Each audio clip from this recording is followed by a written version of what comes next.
spends her time in the grounds. The cooks report that she sits on a bench in front of the kitchens. October 14th. Return of impulsive behavior. This morning she asked for 2 eggs to make zabayoni, but when she got them, she threw them up in the air. Excited, clamorous, slightly confused, takes her clothes off. December 8th. Tied to bed for 15 days. High-spirited, tends to make witty comments and use vulgar words. Laughs hysterically and pleasures herself. The nurses report that about 2 weeks ago she remained in the showers on her own and didn't want to leave. They said that when they took her away, she swore at them and then lashed out and bit them. 2 nurses had to be treated for their injuries. They've kept her tied to the bed since then. Transferred to the slightly agitated ward, from the care of Dr. B to the care of Dr. C. I was with Amara in the showers. My memories are terrifying. They're not real, are they?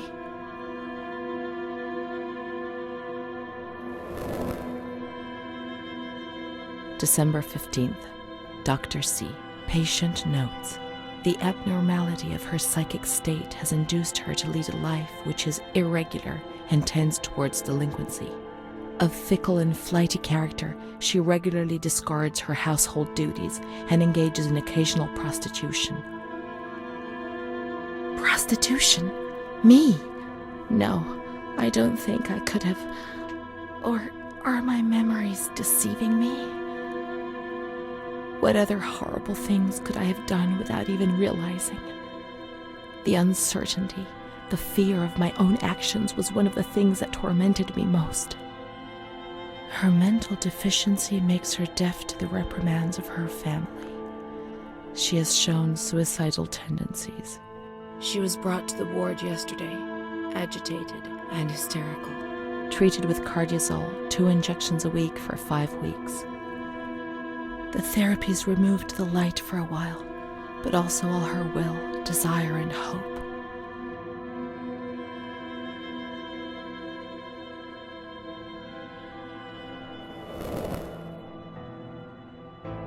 It was torture, but we had no choice. Nobody explained anything. No one tried to help us understand. We were like farm animals.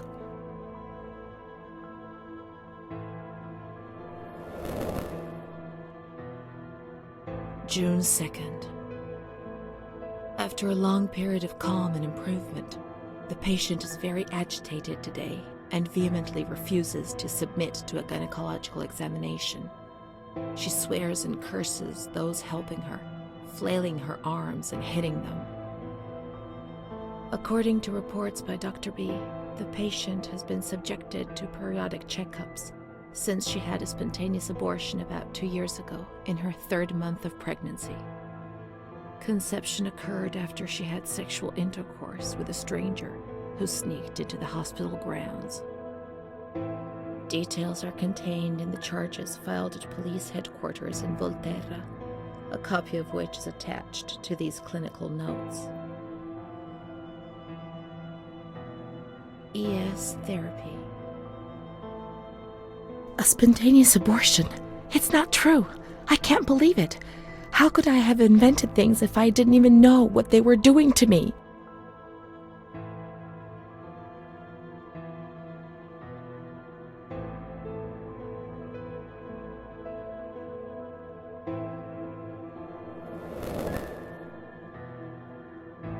And the stranger in the grounds, I don't remember. Was that another lie? Or was another memory removed? God, my head.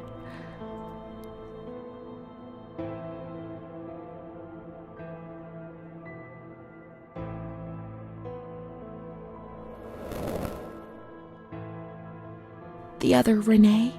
The one the doctor talked about? The evil one who made you feel ill? The prostitute, the delinquent, the manic one. And what was she called?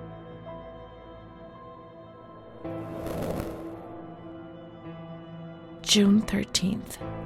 The nurses report that she descended into a state of great mental confusion after receiving her mother's letter. She threw her soup over another inmate, because she was very anxious, and then punched a nurse. Impulsive, flails about her. She rails against the doctor in vulgar terms while he is examining her, lashes out and spits. Block all correspondence to give the patient no further reason to become agitated. August 20th, tied to bed.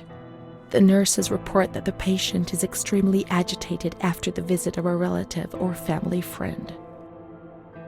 2 days later, she is still shouting all the time that he commands her, that she must obey and harm herself, and that she is not Charlotte. All visits forbidden, constrained to bed, and intensification of ES therapy until we achieve results. No contact with the outside. That way nobody knew what was happening within these walls.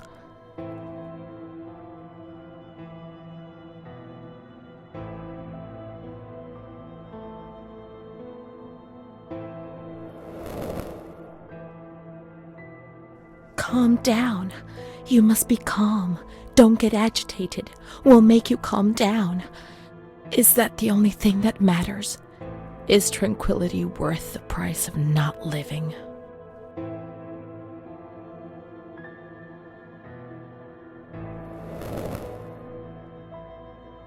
March 3rd. Alert, correct attitude, replies when questioned. The nurses report that the patient is calm. She washes and looks after herself. She affirms the existence of a certain Amara. She says that Amara is a patient who disappeared when she was moved to this ward. No confirmation. Probably a regressive hallucination. Evaluate transfer. So, was I Amara? I can't believe it. I want to keep looking. It would change everything if we could find traces of her existence.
Amara B., aged 32, housewife, mother of 2 daughters, married to Mario B.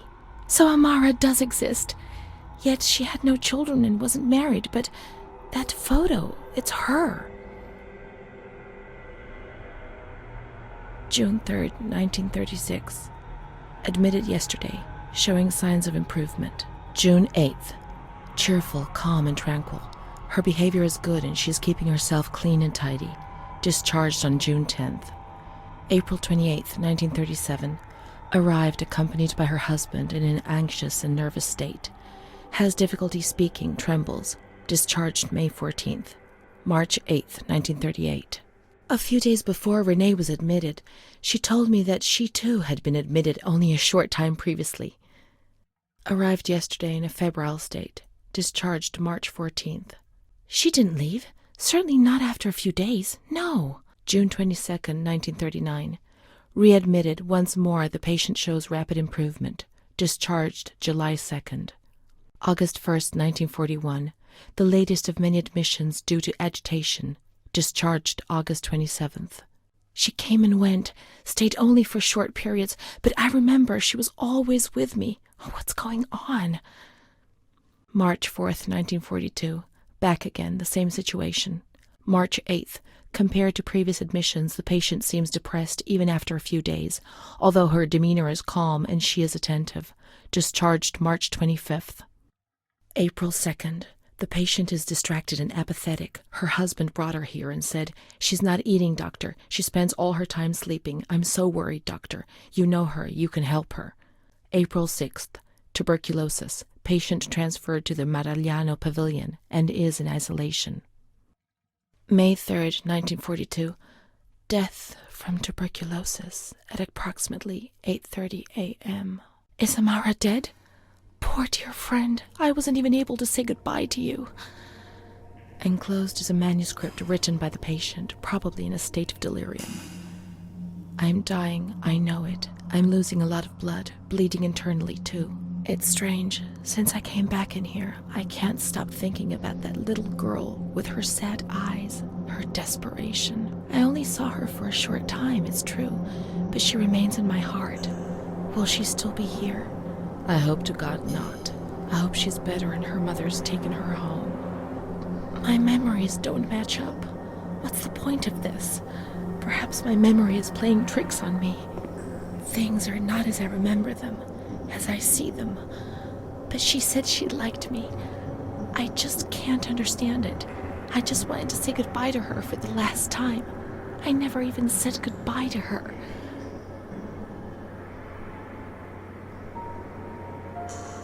How could a soul survive in this hell? I so want to feel things again. Pain, passion. Feel the damn tears rolling down my face. To remember that I was alive.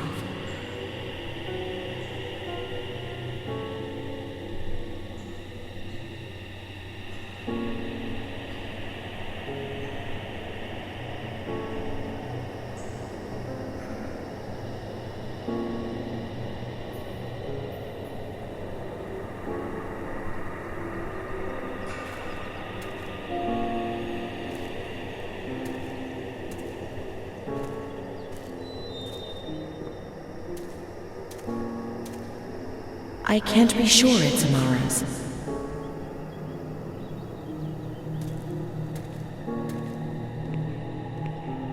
These crosses are nameless. How will we ever know who is buried here? There are no names. We were worth nothing in death, as in life. If there was someone out there who cared for you, well, perhaps. I had Mom. Let's go and wait for her. She'll come and get us. She promised.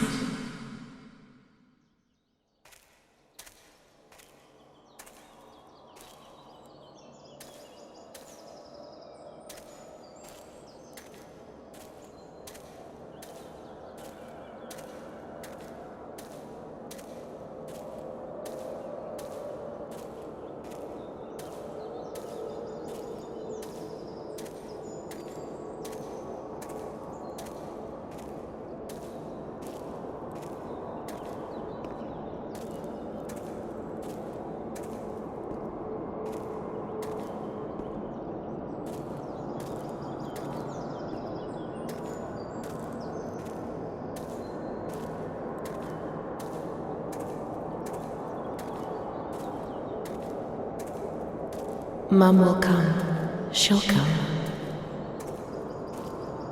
She promised, and she'll come to get us. She'll take us home. Now I understand. I won't misbehave anymore.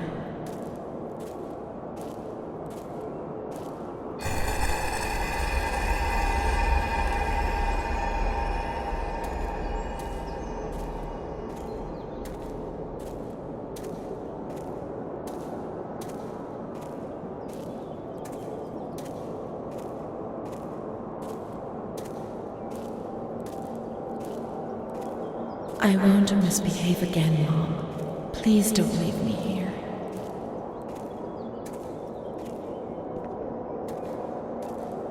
I won't cause any trouble. I'll be quiet in my corner.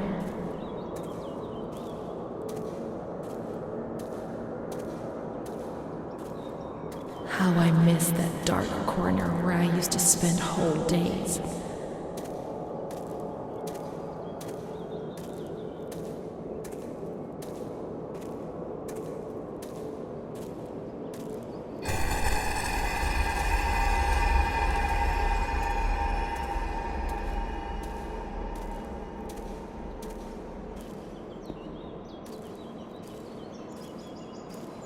I'll stay there like a good little girl, but take me away from this place.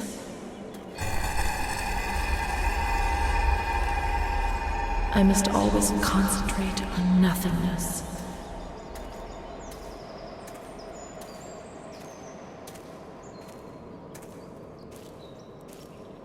Otherwise, I get confused and I'm afraid I won't be able to find my way back.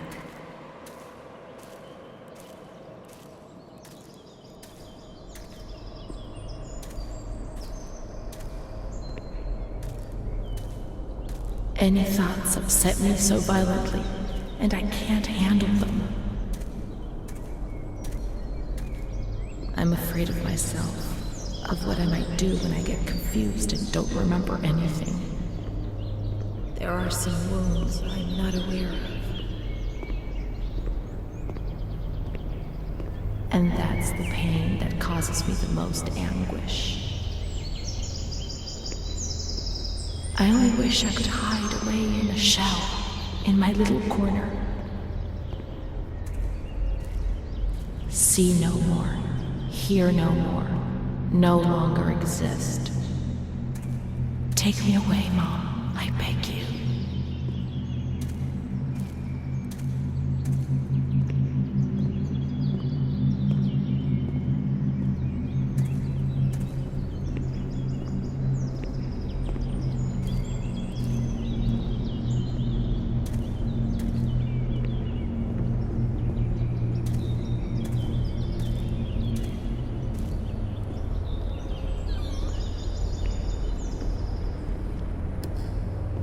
Miss, please send the following telegram to Adati.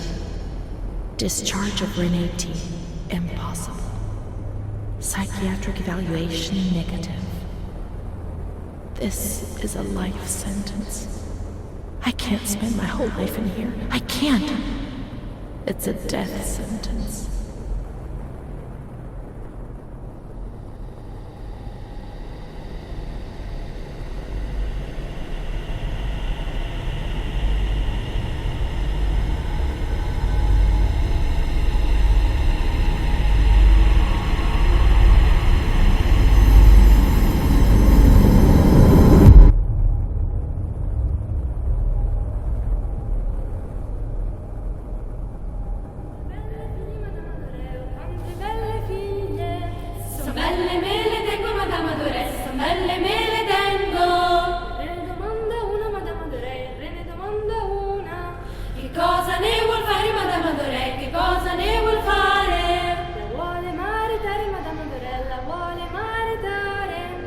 Chi la mariterebbe, Madame Adoré? Con chi la mariterebbe?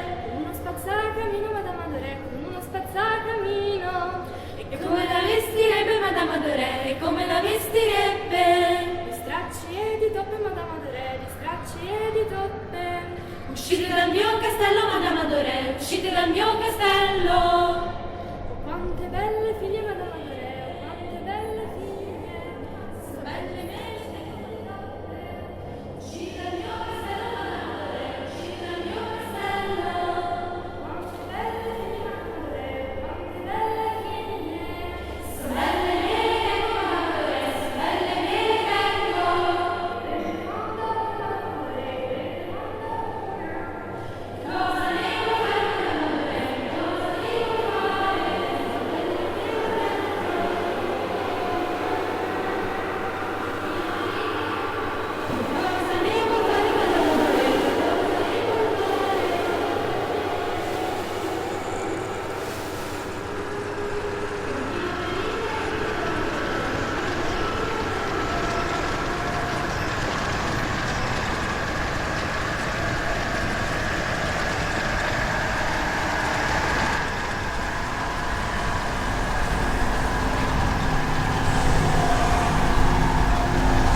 We learn so many things at school, and so we have to attend.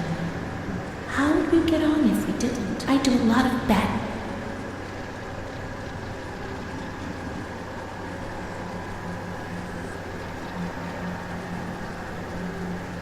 My schoolmates, when the lights there.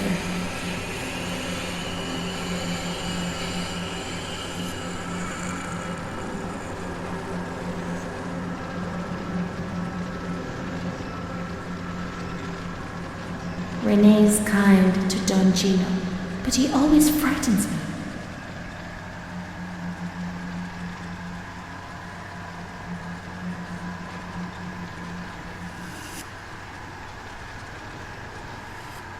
A cat goes into my mouth and eats me from inside. At least you can't see what's happening.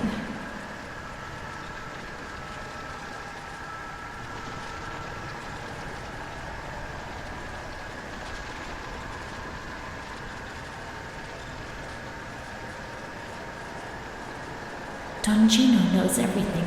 He speaks to God and he tells him lots of things.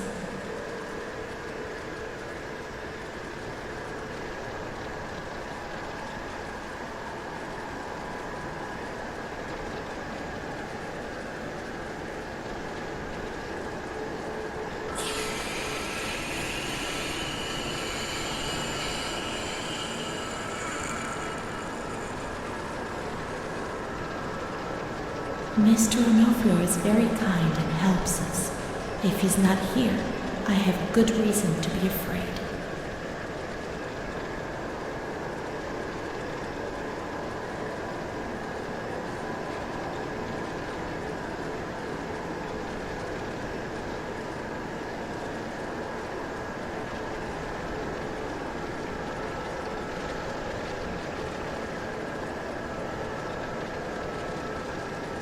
I'm not like the others, Mom.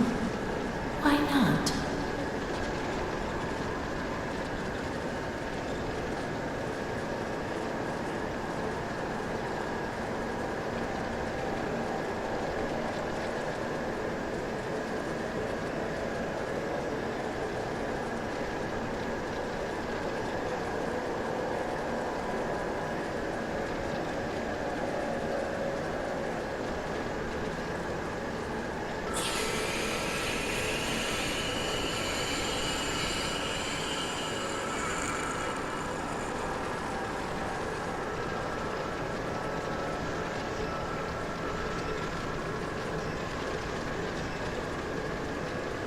A blackbird's eating my head.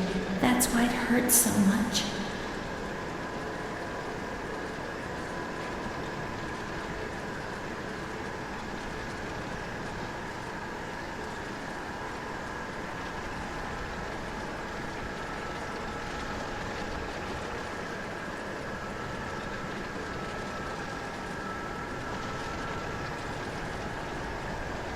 My baby Charlotte is so beautiful, and she's so good.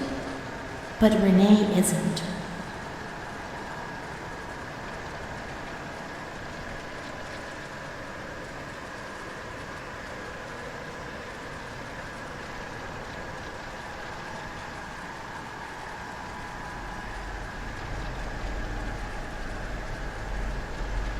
When I was little, I never used to sleep. Poor Mom.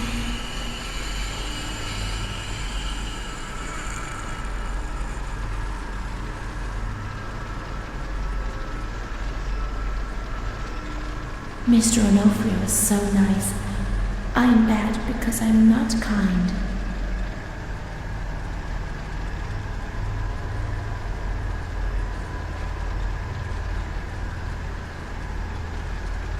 When I was small, I never used to eat. Poor mother.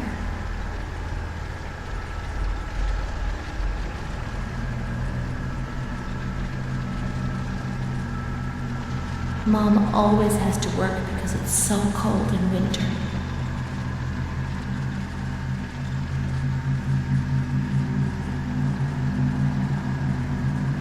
Mr. Onofrio helps Mom. How would we manage if he didn't?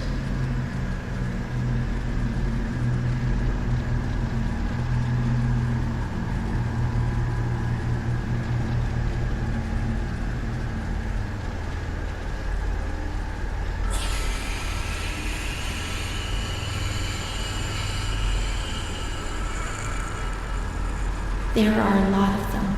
They want to hurt me. They fly. Even Charlotte can't help me.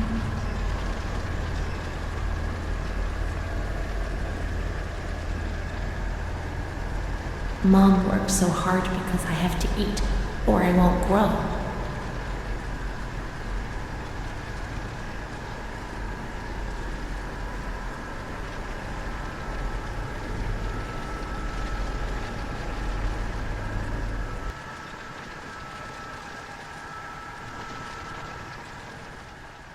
What's happened?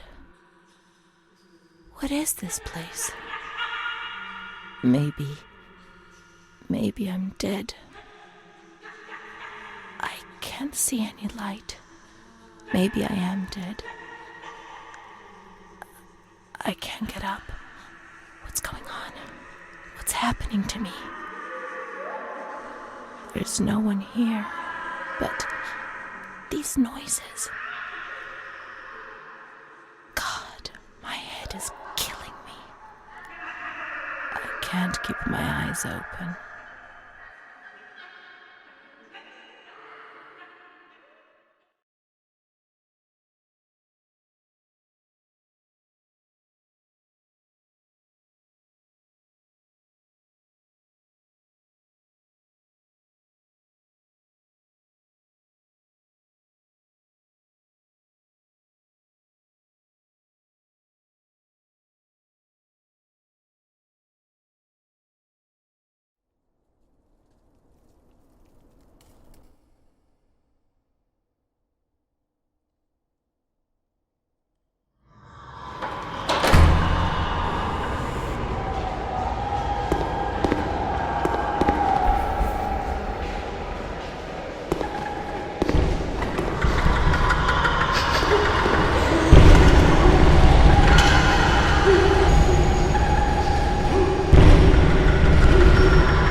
May 4th, 1942.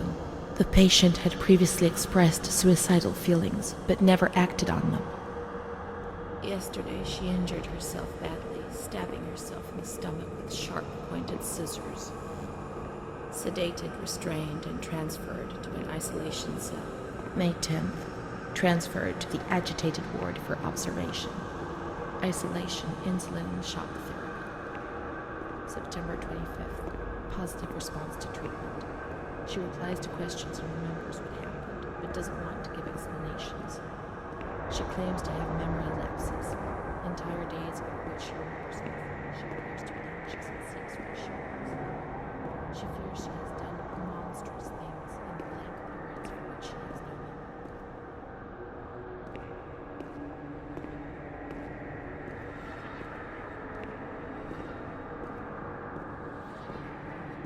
November 11th, 1942. The patient speaks very little, refuses food, force-fed with a nasal cannula. February 2nd, 1943. The lack of kerosene for heating and the food shortage is claiming many victims in the institution. War spares nobody, not even these alienated creatures. Despite her young age, this patient has fallen ill owing to the cold and malnutrition.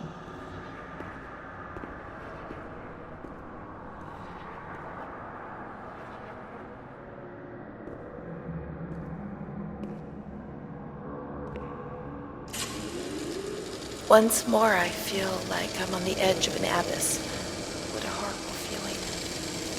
My paranoia is hammering at the gates. Everything is exploding, and in the end, I know they will enter and destroy me in a matter of seconds.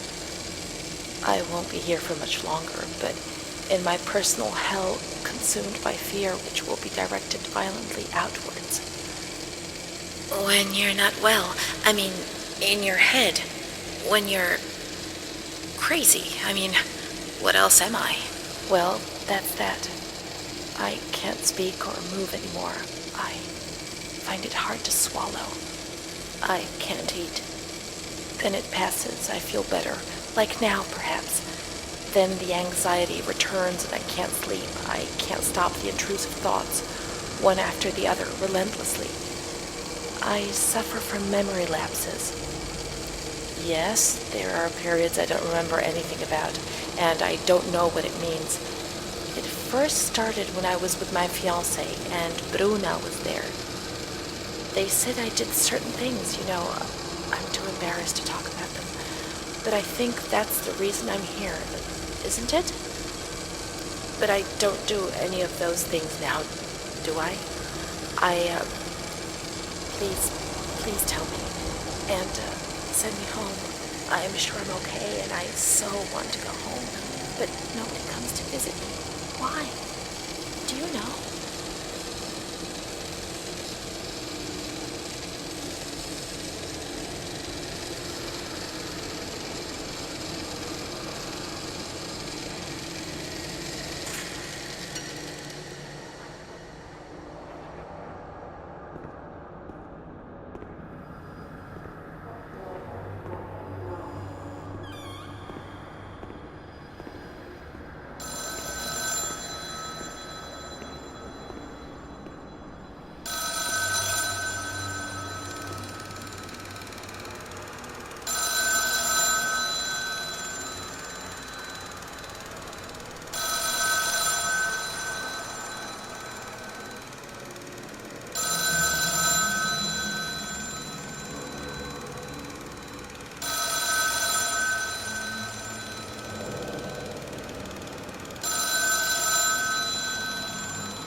August 28th, We hereby notify you of the death of Ada T, mother of Renee T, a patient in your institution. No known relative. Sincerely yours, Honorable P. I have no one left in the world. Nobody at all. Solitude is very strange. It muffles everything, slows it down.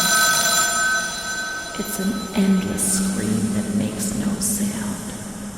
A silent scream. I can't stop looking at myself.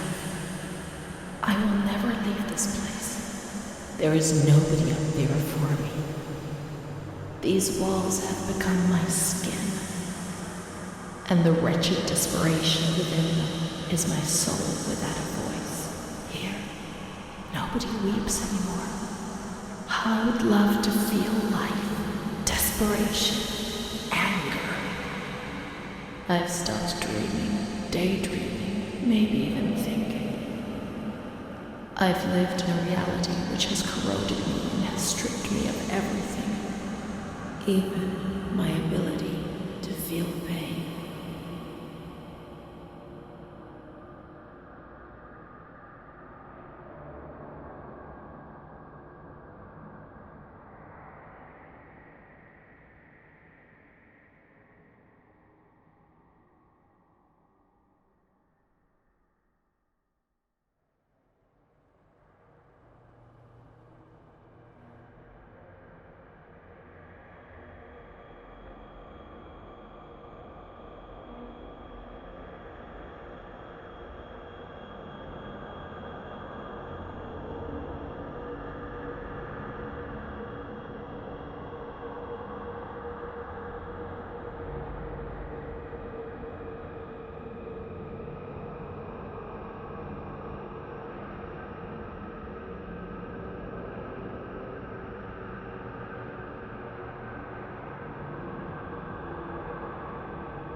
May 5th, 1943.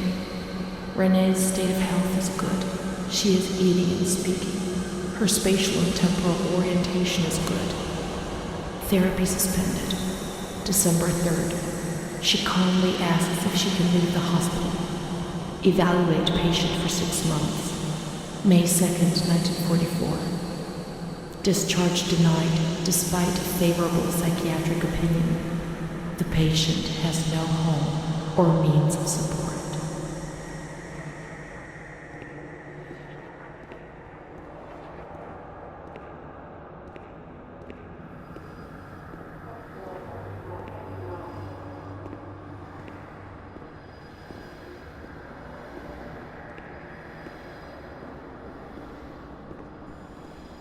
May 4th. The reasons why discharge is impossible are explained, and this is how Renee learns of her mother's death 2 years after the fact.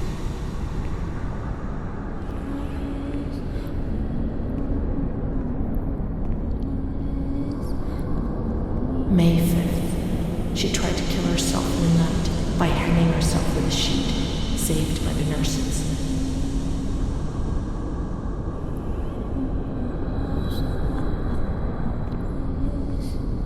Restrained to her bed, she once more tried to kill herself by suffocation. The decision has been taken to perform a transorbital lobotomy.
10th of June, 1944. Operation successful. Patient tranquil and collaborative.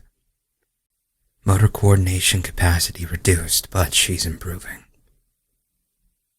Transferred to the tranquil department in the care of Dr. B. 25th of October. Continues to talk about Amara and her doll, Charlotte. The disturbances of motor capacity show slight signs of improvement. Difficulty walking, not capable of riding, and the nurses report that they have to help her dress, wash, and feed herself. In the summer of 1944, Renee was transferred back into my department. Aware of little, indifferent, hardly ever spoke. One day, she said, "When I find the courage to look at myself in the mirror, I see a young face which is aged and looks at me full of fear."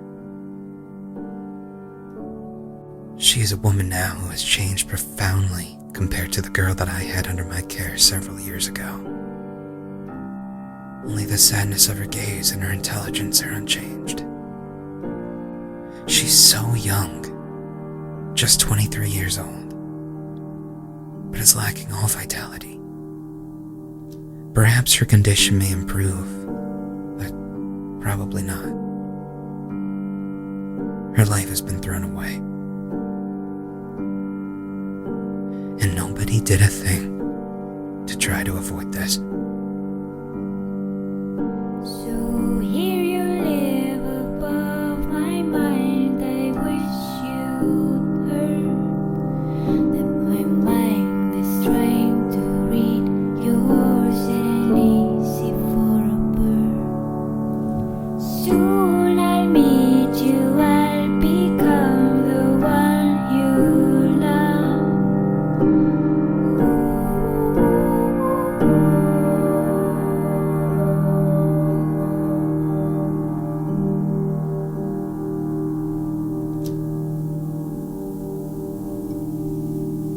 We're growing, so we'll have claws while looking for ourselves. The time is endless, it could take forever. I will find you, I will find you, I will find you, our home, our heart. I will find you, I will find you, I will find you, our home, our heart.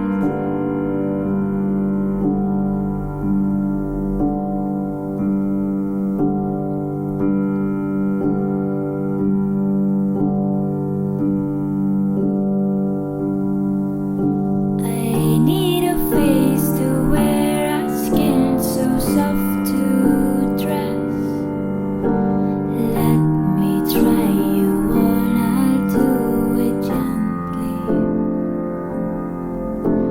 Don't be scared, don't fly away, our home will soon.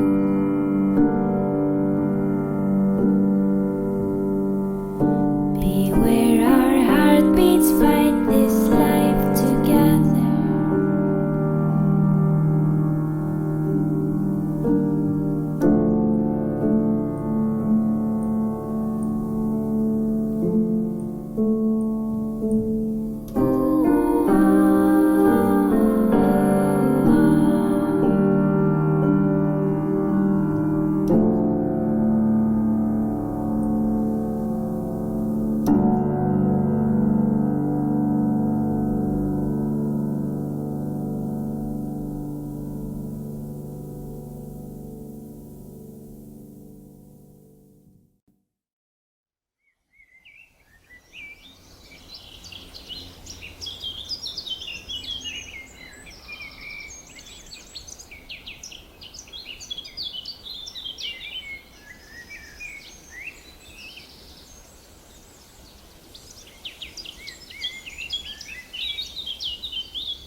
March 12th, 1938.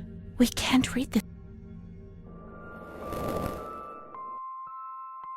Have you ever wondered who... I never had children. I don't... She is... Yeah.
March 12th, 1938.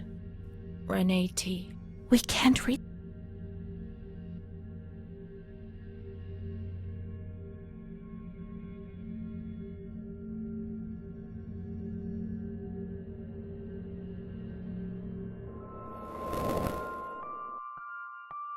Have you ever...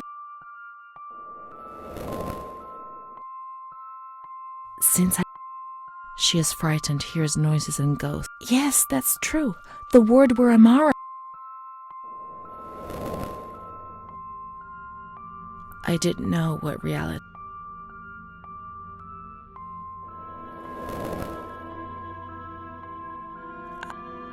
April... It's not...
This is the road we used to take.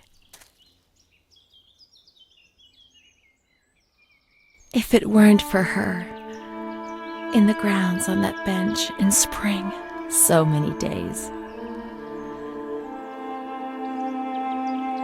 It was an escape, watching nature around us as she talked and smiled. And then there were the kitchens.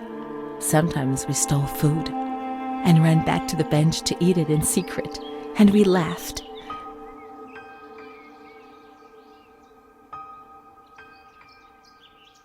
She did things to me. Sometimes she touched me. In the shower, I felt her body against mine for the first time. It was a shiver that warmed my soul. Eyes closed, the light slipped away.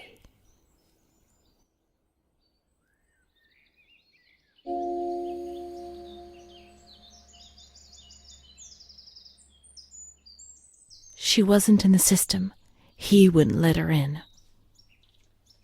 That's it. She must be the key to my memories, to the reasons why.